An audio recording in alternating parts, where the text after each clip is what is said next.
Bonjour à tous et bienvenue dans Un fait, une valeur. Aujourd'hui, focus sur l'Écosse. Et pour en parler, retrouvons Philippe en direct de l'espace le plus écossais de Paris.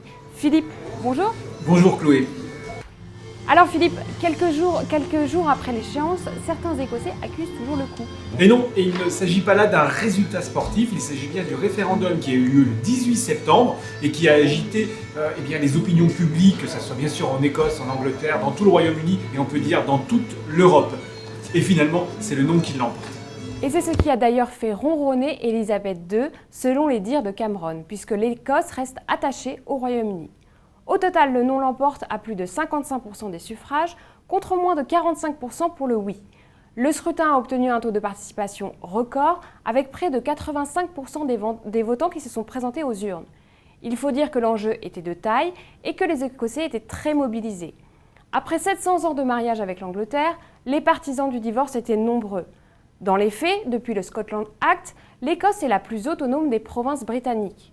Le Parlement écossais a le pouvoir de voter ses propres lois dans un grand nombre de domaines tels que la santé, la justice, l'éducation, l'environnement ou encore l'agriculture. A l'inverse, Londres conserve certains pouvoirs qui lui sont réservés tels que la sécurité sociale, l'énergie, la défense, l'emploi ou encore le commerce et l'industrie. Les Écossais ont donc voté et pourtant, ce référendum n'est pas exempt de conséquences économiques et financières. Retrouvons Philippe qui nous en dira sans doute davantage.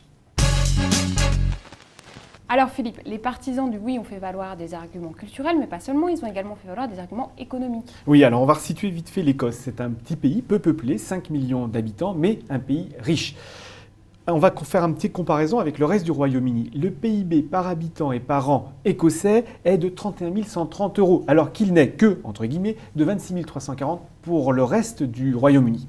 Et alors, ce PIB élevé s'explique notamment par les richesses du territoire.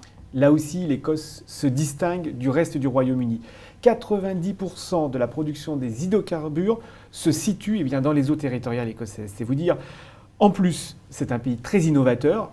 Les dieux lui ont donné des vents, il les exploite et il est donc à l'avance sur les parcs éoliens, sur les énergies renouvelables. Et puis on ne va pas oublier évidemment le terroir écossais, puisque c'est ce terroir écossais qui donne ce fameux whisky écossais, ces fameux whisky écossais, puisqu'on compte pas moins de 96 distilleries.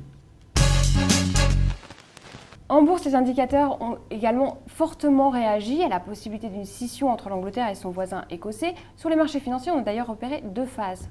Oui, alors la première phase, c'est une phase bien connue, c'est la phase d'incertitude et on observe des marchés indécis et nerveux.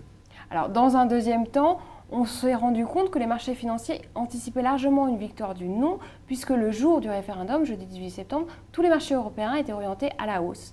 Et à la clôture, en Grande-Bretagne, le FTSE a terminé en forte hausse également, alors qu'on n'avait pas encore les résultats du référendum. C'est un peu la même chose sur le marché des devises. Cette phase 2 montrait que les marchés anticipaient la hausse. On le voit avec la livre sterling qui dégringolait en phase 1, phase d'incertitude, et 3 jours avant le scrutin, tout d'un coup, elle se met à progresser. Et alors, du côté des valeurs ? Pour les valeurs, c'est la même chose. Prenez par exemple le secteur financier qui en Écosse est très important. Il embauche près de 100 000 personnes. Il représente entre 7 et 8 milliards de livres sterling par an. La valeur vedette, Royal Bank of Scotland, avant l'ouverture du scrutin, s'affichait déjà en hausse. Encore un signe que les marchés anticipaient le non. Autant d'éléments qui en effet confirment le rôle d'anticipation des marchés boursiers. Philippe, merci pour ces précisions et à bientôt pour un prochain Un fait, une valeur.